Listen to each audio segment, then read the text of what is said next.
Assalamu alaikum, урматтуу Москвада мекендештер, амансыздарбы? Сиздер менен кайрадан эле Москва бар. Москвада сиздерге дагы сөз бергенде комментарийлердин үстүнөн жооп беребиз туугандар. Анда өткөндөгү баары билсин Сахарова боюнча, анан айт майрамы боюнча маалыматтагы комментарийлерге жооп айтып кетели туугандар, колдон келишинче. Жаңылардан баштай берели. Квартира керек дейт, регистрация менен. Андай квартираны Береке руудан издесеңиз, ошол жерде да квартира бар. Экинчи, Эркин Абдулдаев.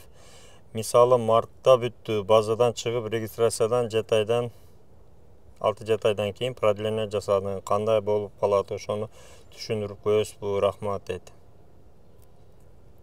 Мартта бүткөнгө өзү негизи жасаган точкалар бар экен, ошол өтүп кеткен регистрацияны. Бирок эми эгерде срогу негизи өтүп кеткен болсо, штраф төлөп регистрация кылса болот, болбосо Казакстанга чыкты кирди кылып келесиздер. Мен хозяйка менен барып, срогу бүткөн Сахарова менен продлить этип ал деп эле жаса берди дейт. Өтө жакшы. Ассаламу алейкум тақсыр, мен продление кылдым регистрацияны, Сахарованын кереги барбы деп сурасам, жок, кереги жок деди. Эми Сахарованын кереги бар, кереги жок жерлер бар. Мисалы 3 айлык продленияга Сахарованын кереги жок. Квартирадагы коюлган регистрацияга продлениега дагы Сахарованы сурабайт. Ошондой. Сахарова без ограничения, любое время ала бергиле, продление регистрацияга кереги жок дейт.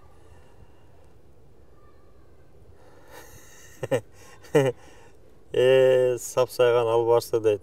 Убью Леру Валеру дейт.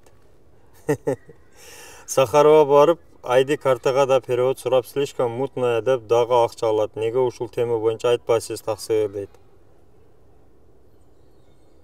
Же англисче алфавит тамгалар менен жазылып турабы, орустардын сотрудниктер түшүнбөгүдөй жөн жерден эле акча кылып алып атышат. Мейли мет комиссияга акча төлөнсө дагы. Бул жерде перевод паспорт боюнча сураптыр. Перевод паспорт өзү негизи иностранный гражданинин бардыгы эле паспорту перевод болуш керек. Ал орус тилинде жазылабы, башка тилде жазылабы, бирок перевод обязательно керек да, өзү негизи эрежелери боюнча ошондой. Мисалы кыргыз паспортто кыргызча сөздөр жазылгандыктан, кыргызча терминдер барлыктан, айды дейм да, англисче тамгалар бардыктан ошол негизи перевод суралат. Орусча жазылган туура айтасыңар, бирок баары переводу керек. Кредиттен судебный пристав бар дейт. Граница ачып келе аламбы дейт. Судебный пристав болсо чыга албайсыңар, ал жерден чыгарбайт. Салам алейкум, мен регистрациянын фамилиядан бир буква туура эмес болуп калган экен, ордуна А болуп калган экен. Ошол регистрация базага киреби, эмес алганда жарайбы, рахмат дейт. Базага кире берет, ошол ката болуп эле кире берет, бирок текшергенде мисалы паспортуңарда Омарова болсо, регистрацияңарда Умарова болуп калса мисалы. Полиция баягы издегенде паспорттун данныйга салып издейт да, Омарова деп. Омарова деген чыкпай калат базадан. Анан баягы эле проблема башталат да, анан силер доказать этип баштайсыңар, Умарова деп. Улар айтат, сеники паспортуң Омарова экен деп, ошонун аркасынан проблема болот. Аны колдон келсе барып ошол жасаган жерден өзгөртүп, кайрадан базага киргизип алсаңар туура болот. Ошол данныйларды паспорт боюнча туура болот негизи. Ассаламу алейкум, Москвада жарандар миграция картаны узартууга милдеттүүбү дейт. Миграция картаны узартуу. Миграция картасы узарбайт. Регистрация негизинде ошол миграциянын картаны бир эле берилет, бир жолу өзүңөр билесиңер. Киргенде эле берилет, ошол менен регистрациянын негизинде узарып жүрө берет. Ара эми регистрация трудовой договор менен, трудовой келишим менен узарат. 5 же 6 ай өтүп кетти, эмне болот дейт. Штраф төлөш керек же кирди чыкты кылыш керек. Ассаламу алейкум, Хажака дейт. Алейкум ассалам. 9-майга канча акчасы продление? 9 айга дейт. Аны ошол баягы номерлерге жазгыла. 7911 деген номерлер көрсөтүп коем. Да, мынерге да коюп коеюн. Ошол номерлерге жазып сурагыла. Ассаламу алейкум, регистрация 9 айга канча рубль болот дейт. Ошол жерден, ошол номерден сурагыла.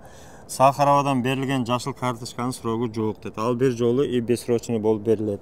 Сахаровадан берилген жашыл карточканын срогу жок. Ал жерде срок жазылган эмес, бирок ар жылына бир жолу жаңылап барып өтүп келиш керек.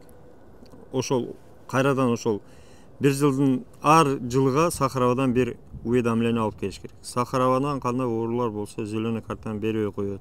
Сахаровада жугуштуу оорулар болсо ошол мисалы туберкулез, баягы жыныстык жак менен жуккан оорулар, СПИД ошого окшогондорго бербейт. Аны леченияга жөнөтөт. Эгерде лечения болсо, ошол лечения кылгандан кийин бериши мүмкүн. Алла разы болсун. Касиеттүү Рамазан айынын акыркы бир жума ичинде адамдар бири-бирине ыраазычылык, рахмат айтууга арналган жума экен. Бул жакшы амалдардын, шуну окуп коеюн эми, бул жакшы амалдардын бири. Мен да алкышымды, рахматымды айткым келди. Аллахка чек шүгүр, сизде жакшы адамдар бар. Алла разы болсун. Жаныма жакшы тилегимди айтып, жылуулук берген, мээримин төккөн. Алла разы болсун. Аллахым баарыбызга нурун чачсын. Тугандар, ушул жакшы комментарий менен бүтүрөлү. Тугандар, сиздерге да ушул кармаган орозоңуздар кабыл болсун. Буйруса мына орозонун акыркы күндөрүндө тутуп атабыз. Өзүңүздөргө белгилүү, ушул акыркы күндөрдө Кадыр түн бар. Бул өтө жакшы түн. Өзүңүз касиеттүү экенин билесиздер. Ошол түндөн колдон келишинче дуаларды кылып, колдон келишинче жакшы амалдарды кылып, колдон келишинче садакаларды кылып, амалдар менен Аллага жакындай берели. Бардыңардын туткан орозоңор кабыл болсун. Тугандар, бөтөн жерде аман болуңуздар, өзүңүздөргө сак, документтерге так болуңуздар. Аман болуңуздар, тугандар. Чек ара маселеси боюнча Мухиддин Таксырга кайрыла бересиздер. Урматтуу Москва шаарындагы мекендештерим, эгерде сиз чек арага кирди чыктыга муктаж болсоңуз, же документиңиздин мөөнөтү бүтүп жатса, анда биздин кызматтан пайдалансаңыздар болот. Ар күнү өтө ыңгайлуу, заман талабына жооп берген заманбап автоунаалар Москвадан Казакстандын чек арасына каттоодо. Ортомчусуз кара тизмеден текшерип, бир гана ыңгайлуу автоунаа менен сиздин документ маселесине жардам беришет. Байланыш номерлерибиз 8 926 213 00 +7 965 402 93 Мухиддин.